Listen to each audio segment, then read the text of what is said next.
약속의 자녀가 씨로 여기심을 받느니라. 이런 제목으로 로마서 강의를 이어가겠습니다. 사도 바울은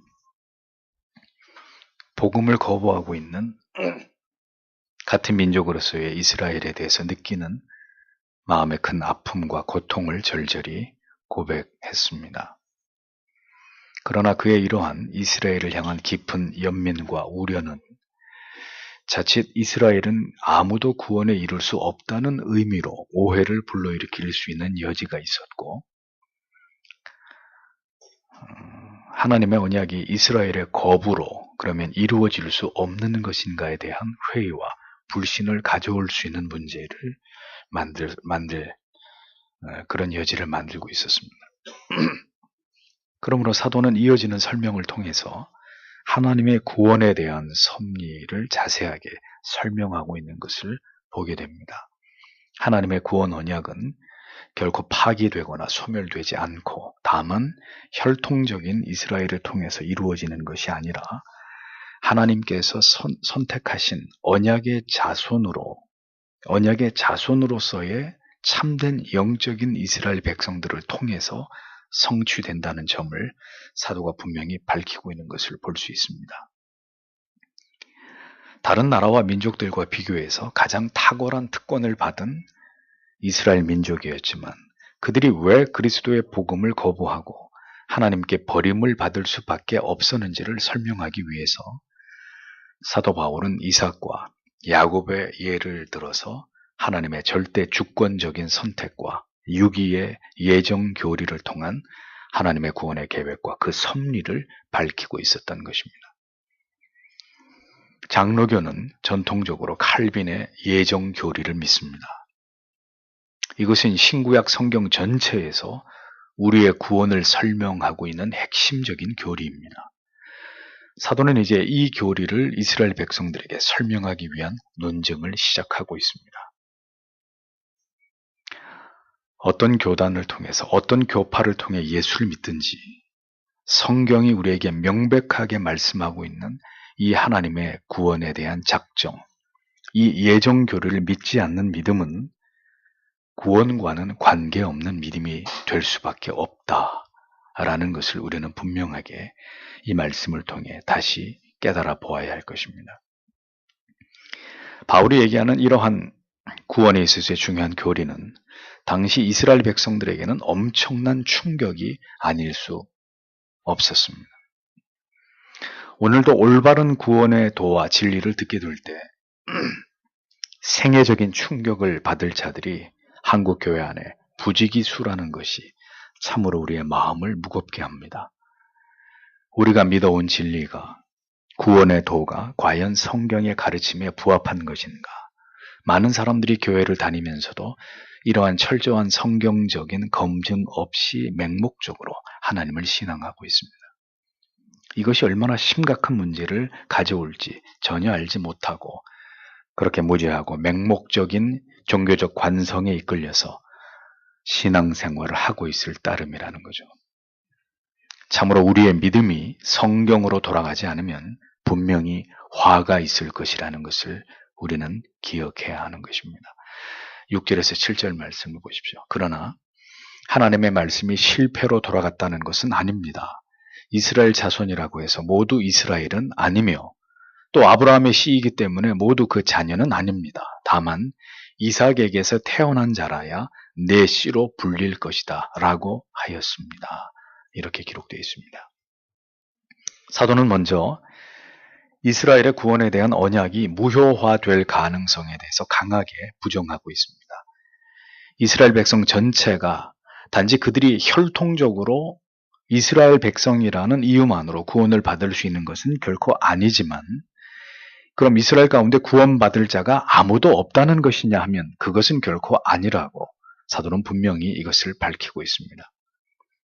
사도는 자신의 큰 슬픔과 고통의 이유가 마치 이스라엘에 대한 하나님의 구원 언약이 폐기되었기 때문이라는 오해를 불식시키기 위해서 하나님의 말씀이 구원의 언약이 절대로 실패한 것은 아니라고 분명히 이야기합니다. 그가 말하고자 하는 바는 다만 이스라엘 자손이라고 해서 모두 하나님의 택하심을 입은 이스라엘은 아니다라는 사실이었습니다. 그래서 여러분 본문의 6절에 보면 이스라엘이라는 단어가 2번 반복해서 나오는 것을 볼 수 있죠. 앞에 나오는 이스라엘이 태생적인 이스라엘을 의미하는 것이라면 뒤에 나오는 이스라엘은 하나님의 구속의 언약 안에 있는 진정한 하나님의 택하신 백성으로서의 이스라엘을 의미하는 것입니다. 이스라엘 가운데 구원을 받지 못하는 자들이 생긴다 해서 하나님의 구원 계획이 실패하는 것은 결코 아닙니다. 오히려 이스라엘 백성이라는 이유만으로 그들이 모두 구원에 이르지 못하는 것이 하나님의 구원에 대한 섭리요, 계획이었다는 것을 성경은 밝히고 있는 것입니다. 모든 백성이 구원받는 것이 하나님의 뜻이 아니고 하나님의 절대 주권적 구원의 섭리 속에서 구원받게 될 자와 버림받게 될 자가 있을 뿐이라고 사도는 이것을 강조하고 있습니다. 모든 아브라함의 자손들이 모두 하나님의 백성들이 아니라 언약의 계보를 시작하는 이삭의 자손들, 구속사의 흐름 속에서 하나님의 택하심을 받은 영적인 자녀들, 하나님의 자녀들만이 하나님의 백성이 될 수 있다는 것을 성경은 분명하게 말씀하고 있다는 것입니다. 아브라함의 씨에서 태어난 혈통적 이스라엘이 모두 하나님의 자녀들이 아니고 그 가운데 하나님의 언약의 자손인 이삭의 후손들만이 하나님의 씨라, 하나님의 자녀라 칭함을 받게 될 것이라고 사도는 이것을 선명하게 드러내고 있었던 것입니다. 유대인들의 자랑은 그들이 선민이라는 점과 하나님께로부터 율법을 전수받았고 그들이 할례를 받았다는 점이었습니다. 또한 그들의 조상이 아브라함이었다라는 것에 대한 그들의 자부심은 대단한 것이었습니다. 따라서 이스라엘 백성들은 바울의 이러한 논리를 절대로 받아들일 수 없었을 것이고 그들에게는 도저히 수용되거나 납득이 되지 않는 그런 이야기들이었을 것이다 라는 것을 우리는 쉽게 추측해 볼 수 있습니다. 교회 안에 있다고 해서 모두 택함을 입은 자들이 아닙니다. 믿음의 가문에서 태어났다고 해서 자동적으로 신자가 될 수 있는 것은 아닙니다. 신앙은 무엇이든지 자연적으로 저절로 되어지는 문제가 아닙니다. 천국은 그냥 줄만 잘 서면 들어갈 수 있는 그런 곳이 아닙니다. 물론 선택과 유기의 주체는 하나님이시지만 택함을 입은 백성은 그가 분명히 하나님의 택하심을 입은 백성인 것이 그의 모든 삶을 통해서 그가 경험한 모든 삶의 내용과 모습과 그 결과물들을 통해서 그가 살아간 삶의 모든 궤적을 통해서 증명되고 입증되는 것입니다.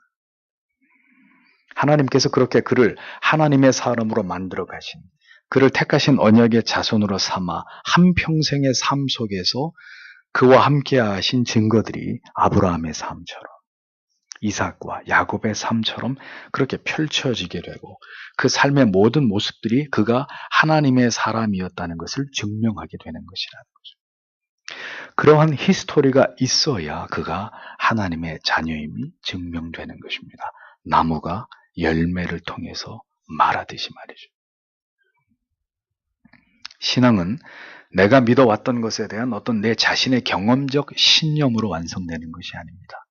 신앙은 어떤 종교적인 자부심의 문제가 아닙니다.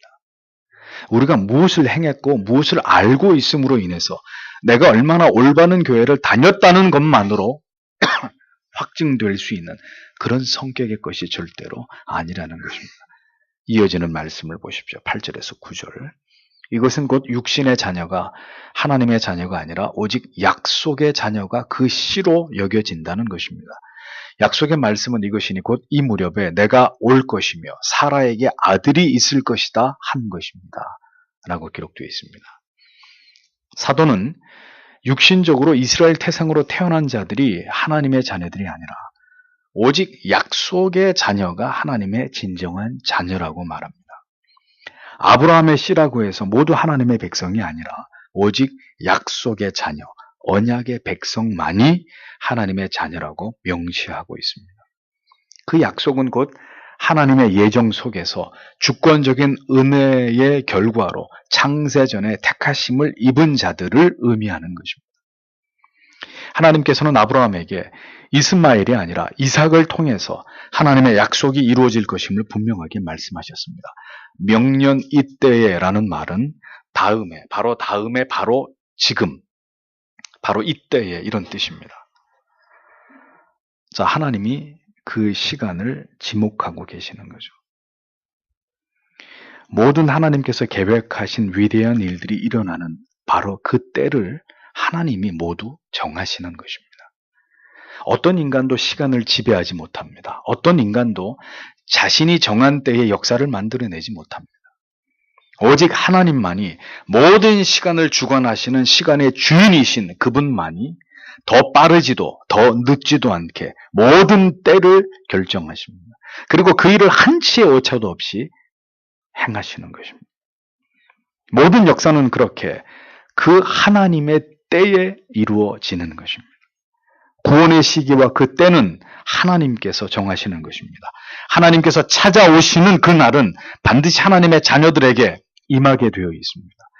그것을 안다면 우리는 깨어 있어야 하고 그 날이 임하기를 간절히 소망하면서 살아가야 하는 것입니다. 언젠가는 그때가 오겠지. 그때까지는 내 맘대로 살아도 괜찮겠지.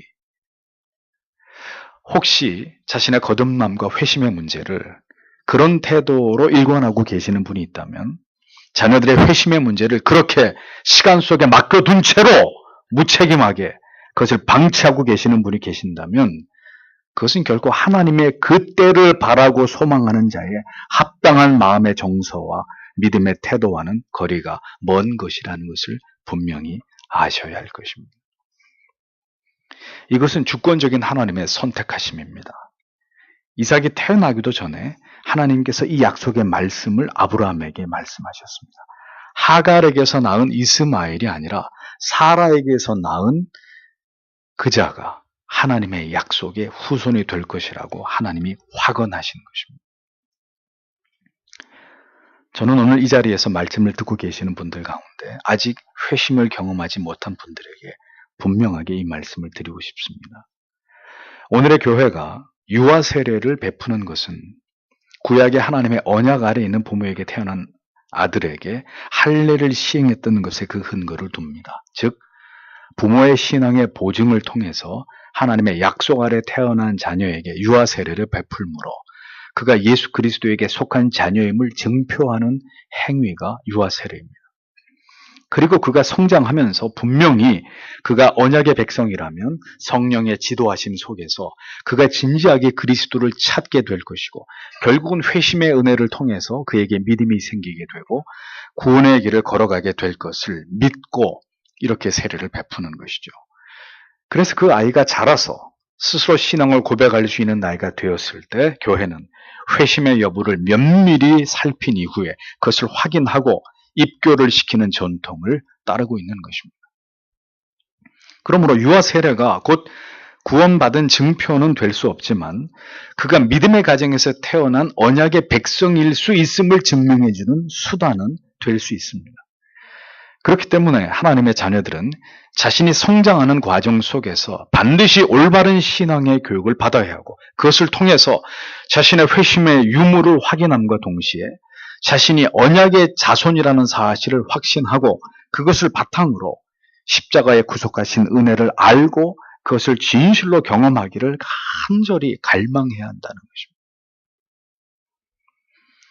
우리의 중생은 우리의 노력에 의해서도 아니며 우리가 무엇을 경험했느냐에 의해서도 아니고 우리가 어느 나라에서 태어나고 내가 지금 어디에 있는지에 의해서 결정되는 것도 결코 아닙니다. 오직 하나님의 약속에 근거하는 것입니다. 그것은 하나님께서 자기 백성 안에 행하시는 것입니다. 한국에 태어나야 회심을 하고 북한에 태어나면 회심을 하지 못하는 그런 환경의 영향을 받는 문제가 아니라는 거죠. 청교도 시대에 태어나야 더 회심에 이르기 쉽고 지금처럼 악한 시대에 태어나면 회심의 역사가 일어나지 않는 것이 아닙니다. 그런 생각은 모두 회심과 구원이 하나님의 약속에 근거해서 하나님이 정한 바로 그때의 일어남을 부정하는 인간의 어리석은 생각일 뿐이라는 것이죠. 하나님의 자녀들이 어느 시대에 어느 곳에 있든지 하나님의 말씀은 그들을 찾아가십니다. 그리고 하나님의 뜻을 이루어 내고야 마시는 것이죠.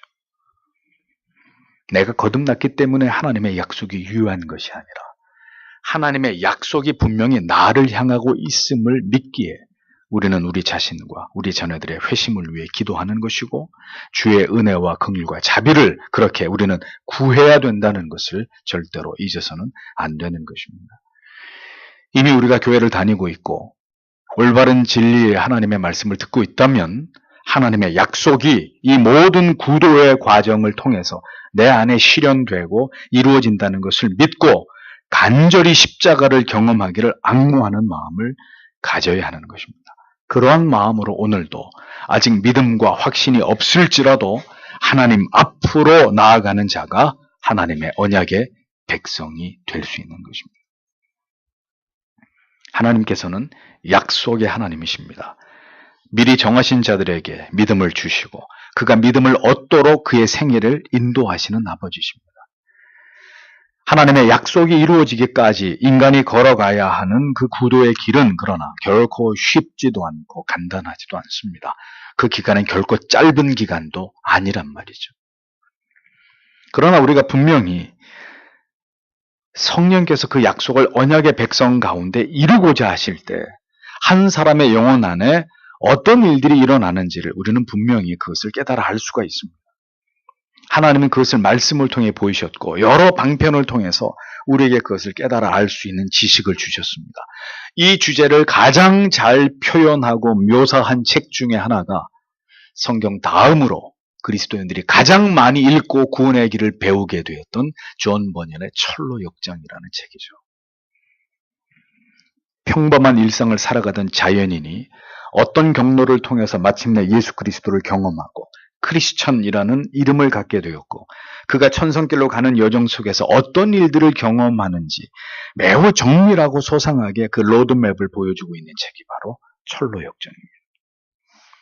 그 책의 내용 중에 구도자가 십자가 아래서 죄의 짐을 벗고 예수 그리스도를 구주로 영접하기까지의 과정을 상세하게 설명하고 있는 내용을 보십시오. 결코 간단하지도 결코 짧은 시간도 아닌 긴 과정이 그 구도자의 앞에 펼쳐져 있는 것을 보게 됩니다. 그럼에도 그는 계속해서 그 길을 가게 되고 마침내 십자가 앞에 서게 되는 감격을 맛보게 되지 않습니까? 이제 그는 신자가 된 것이죠. 신자가 되고 난 이후에는 그럼 끝입니까? 여러 난관들을 통과하면서 천성까지 나아가게 되지만 중요한 것은 그렇게 결국 성령의 역사하심을 통해서 그 언약의 백성이 회심의 감격을 맛보게 된다는 거예요. 그리고 성령이 이끌려서 영원한 도성에까지 당도하게 되더라는 겁니다. 약속 안에 있는 자는 그렇게 구도의 과정을 지나 구원을 향해 나아가야 하는 그 모든 길을 지나서 마침내 십자가 앞에 서게 된다는 것을 알 수 있습니다. 그 모든 과정을 성실하게 지나간 사람만이 이제 회심을 통해서 믿음의 길로 나아가게 되는 것을 철로 역정은 우리에게 보여주죠. 그러므로 그 모든 과정이 통째로 생략된 사람은 결코 바른 믿음, 참된 구원의 길로 갈 수 없는 것입니다. 그러하게 그 긴 여정을 끝마치지 못하고 중도에서 포기하거나 격길로 빠지게 되는 이런 어처구니 없는 일들이 일어나게 되는 것을 우리가 보지 않습니까? 회심의 온전한 과정 없이 교회를 수십 년 다닌 사람들도 얼마든지 있을 수 있습니다.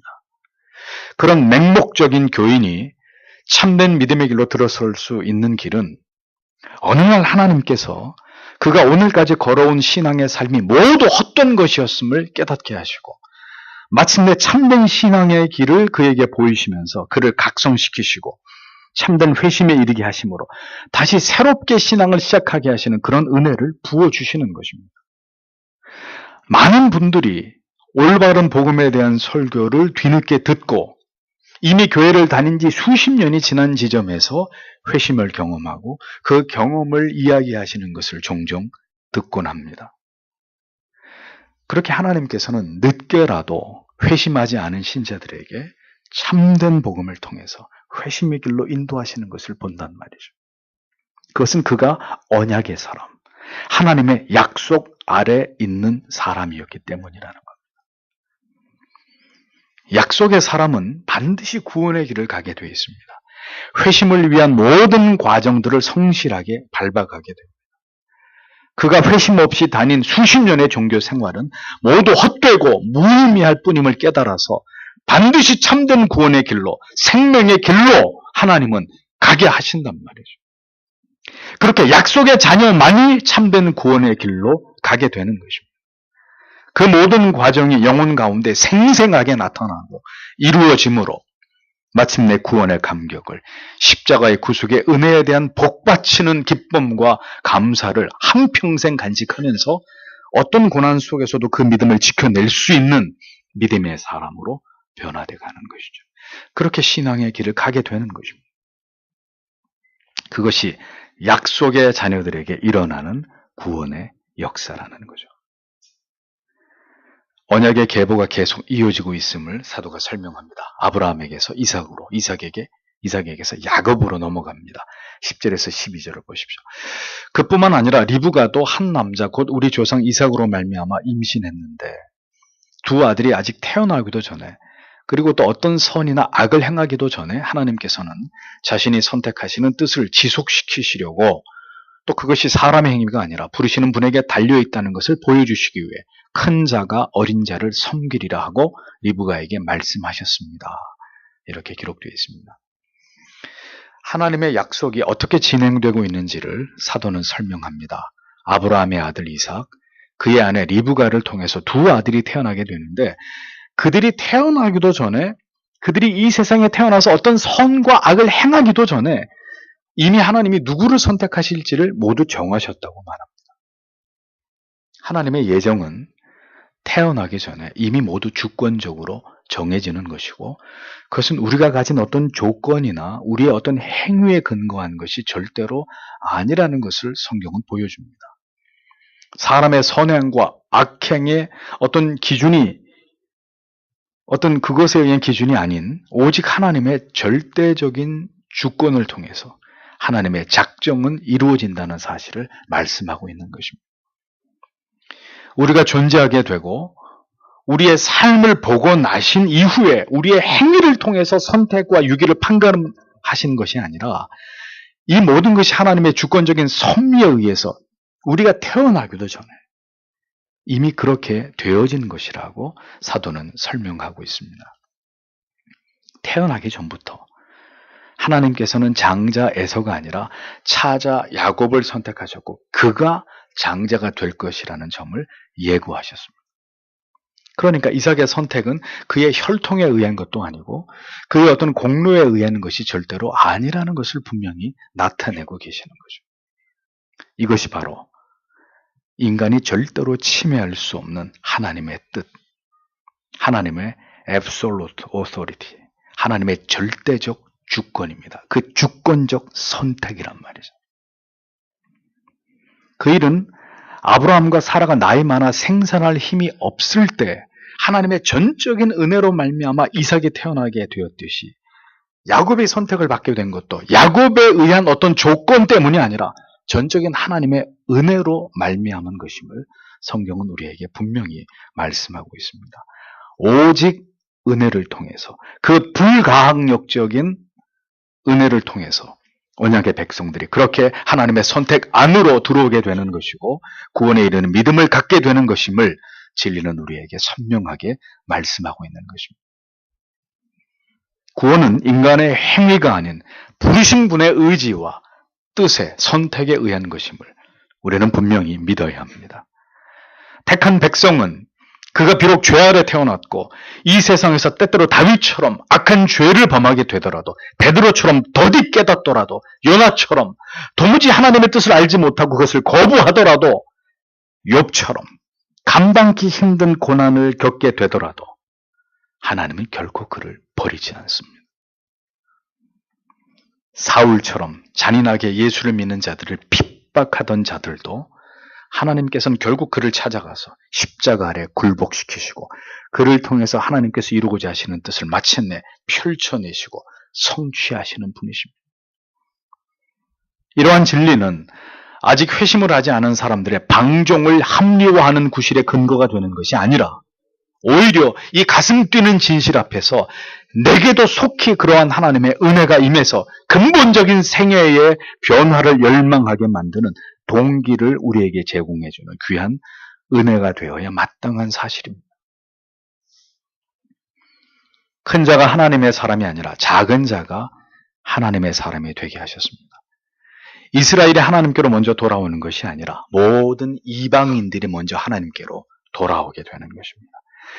유대주의 종교 지도자들이 율법을 받았고 할례를 시행한 스스로 선민이라 자부하는 어리석고 거만한 서기관과 바리새인들이 회개하는 것이 아니라 세리와 창녀들이 먼저 회개하고 주께로 돌아오게 되는 것입니다. 먼저 믿은 자들이 참된 구원을 얻는 것이 아니라 나중에 믿은 자들이 참된 구원에 이르게 하시는 그것이 하나님의 섭리입니다. 아침에 불러서 일을 시킨 자와 오후에 불러 일을 시킨 자들을 동일하게 그 싹을 주시는 하나님이십니다. 다른 사람의 아내와 간음을 저지르고 충직한 부하의 살인을 교사하는 끔찍한 죄를 범했어도 그를 눈물로 회개케 함으로 다시 돌아오게 하시는, 그래서 그로 인해서 계속 그로 하여금 믿음의 길을 가게 하시는, 하나님을 경외하는 길을 가게 하시는 그분이 우리의 하나님 아버지십니다. 언제나 우리가 생각하고 예측한 그 이상의 어떤 일들을 하나님께서는 그분의 선하심과 공의로우심 속에서 오늘도 그 사랑하시는 택자들 안에서 성실하게 이루어 가십니다. 여러분은 이 하나님을 믿고 계십니까? 그 하나님께서 택하신 자녀들의 삶 속에, 그들의 인생 속에 깊숙이 개입하셔서 결국은 하나님을 알고 그 사랑에 감격하고, 그래서 그 좁은 길을, 그 십자가의 뒤를 따르는 삶을 기쁨으로 살아가게 하시는, 그것이 거부할 수 없는 하나님의 은혜이고 섭리임을 여러분은 깊이 신뢰하고 계십니까? 만약에 여러분들이 이 진리를 믿는다면, 그렇다면 아무 일도 일어나지 않고 있고 아직 주위가 칠흑같이 어두워도 동이 트고 있고 어떤 일들이 지금 일어나고 있다는 것을, 내가 알지 못하는 시간 속에서 일하고 계시는 하나님께서 거기 계신다는 것을 잊지 말아야 합니다. 그것을 굳게 붙들어야 하고 하나님 안에 있는 나의 미래를 신뢰할 수 있는 믿음 주시기를 오늘도 간절히 기도해야 되는 것입니다. 사도는 이제 에서와 야곱을 향하신 하나님의 마음을 표현하신 그것을 직설적으로 인용합니다. 13절에 기록되기를 내가 야곱은 사랑하였고 에서는 미워하였다라고 한 것과 같습니다. 자, 이 말씀은 구약의 말라기 1장 2절에서 3절을 인용한 부분입니다. 여호와께서 가라사대 내가 너희를 사랑하였노라 하나 너희는 이르기를 주께서 어떻게 우리를 사랑하셨나이까 하는도다. 나 여호와가 말하노라 에서는 야곱의 형이 아니냐. 그러나 내가 야곱을 사랑하였고 에서는 미워하였으며 그의 산들을 황무케 하였고 그의 산업을 광야의 실랑에게 붙였느니라. 이 말씀의 한 부분을 인용하는 것이죠. 하나님의 선택과 유기의 작정하심은 누구도 침해할 수 없는 하나님의 주권적 섭리의 결과라고 말씀드렸습니다. 하나님은 분명하게 하나님의 선택하심은 에서가 아니라 야곱이라는 점을 다시 명시하셨습니다. 그것은 우리의 주인이시며 주권자이신 하나님의 뜻이라는 거예요. 그래서 이것에 대해서 우리가 왈가왈부할 수 있는 권한이 우리에게는 없다는 것입니다. 웨스트민스터 신앙고백서에서는 이 하나님의 영원하신 계획, 하나님의 작정하심에 대해서 이렇게 길게 설명합니다. 들어보십시오. 하나님께서는 그의 영원하면서도 불변하고 은폐된 계획에 따라 세계 창조 이전에 인류 중에서 영원한 생명을 소유할 수 있도록 일부를 예정하시고 그의 뜻에 따라 그들이 그리스도 안에서 영원한 영광의 삶을 누리도록 선택하셨습니다. 이는 하나님의 완전히 값없는 은총이며 사랑입니다. 이는 그들의 신앙 혹은 선한 행위, 인내심 때문이라고 볼 수 없습니다. 피조물들의 특성이 하나님의 계획에 영향을 미치지는 못합니다. 이 모든 것은 하나님의 영원하신 은총을 찬양할 따름입니다. 하나님께서 그의 영원하고 자유로우신 뜻과 결정에 따라 자신의 영광에 기여하기 위한 모든 수단을 미리 결정하셨듯이 자신이 선택하신 이들을 영광에 이르도록 결정하셨습니다. 따라서 하나님의 선택을 받았음에도 불구하고 아담으로 인하여 타락한 그들은 그리스도를 통하여 구원받게 되는 것입니다. 적합한 시기에 역사하시는 하나님의 영을 통하여 그들은 그리스도 안에서 효과적으로 부르심을 받으며 의롭고 거룩하게 되면서 하나님의 능력을 통하여 신앙 안에서 구원받도록 보호받는 것입니다. 오직 하나님께서 선택하신 이들만이 그리스도를 통하여 구원받으며 효과적으로 부르심을 받고 의롭게 그리고 거룩하게 변화되면서 그의 자녀로서 수용되어 구원받는 것입니다. 인간의 이성으로는 측량할 수 없는 자신의 뜻에 따라 하나님께서는 그의 영광을 위하여 선택하지 않은 나머지 사람들을 포기하셨습니다. 그리고 그의 완전한 의로움을 찬양하기 위하여 그들의 죄악에 의거 그들을 치욕과 분노의 대상이 되도록 하셨습니다. 이와 같이 매우 신비로운 예정론은 인간이 말씀 속에서 계시된 하나님의 뜻을 주목하고 하나님께 순종할 수 있도록 신중하게 논의되어야 합니다. 인간은 이를 통해 하나님께서 영원 전에 자신을 선택하셨으며 부르셨다는 강한 확신을 지니게 됩니다. 그렇게 된다면 예정론은 하나님의 영광을 찬양하고 그를 경외하는 근거가 될 것입니다. 아울러 진지한 자세로 복음에 순종하는 모든 이들이 겸손한 마음으로 성실한 삶을 살아가도록 인도하시는 풍성한 위로의 말씀이 될 것입니다. 웨스트민스터 신앙고백서에서 하나님의 작정의 섭리를 논하고 있는 대목입니다. 하나님께서는 그 하나님의 창조와 구속의 경륜을 하나님의 작정하심을 통해서 나타내기를 원하셨습니다. 구속의 은혜의 위대함을, 그 구원의 감격을 하나님께서는 선택과 유기의 교리 안에서 하나님의 모든 백성들이 발견하기를 바라시는 것입니다. 그것이 하나님의 뜻입니다. 그렇다면 인간은 이 하나님의 작정 속에 나타내신 하나님의 뜻을 겸허히 그리고 감사한 마음과 기쁜 마음으로 기꺼이 받아들여야 합니다. 이 세상에 어떤 불택자도 자신이 하나님에 의해서 택함을 받지 못함을 억울해하면서 죽는 사람은 단 한 사람도 없습니다. 그렇게 나는 하나님을 믿으려고 했는데 하나님이 나를 끝까지 거절하셨기 때문에 나는 믿을 수 없었다고 이렇게 자기의 원통함을 주장하면서 죽어가는 사람은 아무도 없단 말이에요. 그러하기에 하나님은 절대로 불의하신 분이 아니십니다. 우리는 이러한 하나님의 작정하심을 깊이 생각하고 묵상하면서 구원의 계획의 신묘막측함에 대해서 깊이 생각해 볼 수 있어야 합니다. 우리가 깨닫게 되는 것은 이것입니다. 구원과 영생의 문제에 대해서 하나님께서는 그 모든 권한을 전적으로 그리고 절대적으로 하나님 자신께서 행사하시기를 원하신다는 것입니다. 그 어떤 인간의 노력이나 어떤 자격을 통해서 구원의 여부를 인간과 함께 논의하실 마음이 하나님에겐 전혀 없으시고 선택과 유기도 모두 하나님의 우리가 다 알 수 없는 그분의 신비한 뜻과 섭리와 경륜에 따라서 하나님께서 전적으로 하나님의 절대적 주권을 통해서 그렇게 하기를 원하시는 것이라는 거죠. 그러니까 이러한 하나님의 작정은 이 선택과 유기의 이 하나님의 예정은 삼위일체만큼이나 인간이 이해할 수 있는 영역 그 밖의 것입니다. 그러하기에 이러한 하나님의 예정을 믿는 자는 진정한 하나님의 자녀라 말할 수 있는 것이고 이것이 걸림돌이 되어서 하나님의 선택과 유기를 거부하면서 하나님을 불신하게 된다면 그것으로 그가 하나님의 사람이 아니라는 것을 증명하게 되는 예정론은 선택과 유기를 판가름하는 또 하나의 시금석이 되는 것이라는 거죠. 이것이 인간을 선택과 유기의 영역 속으로 양분하시고 각각의 무리를 통해서 하나님께서 드러내고자 하신 뜻을 드러내심으로 하나님께서 영광을 취하고자 하시는 하나님의 방법이다. 우리는 그것을 반드시 기억해야 되는 것입니다. 어떤 이들은 바로 이런 예정론의 교리 때문에 나는 도무지 이런 하나님 같으면 믿을 수 없다는 강한 불만과 이의를 제기합니다. 그러나 저는 단언컨대 하나님께서 인간을 구속하시는 이 신비한 일이 인간의 머리로 다 이해되고 그것이 우리에게 통찰된다면 저는 오히려 그런 것이 그 구원의 논리가 믿업지 못한 것이라고 생각합니다.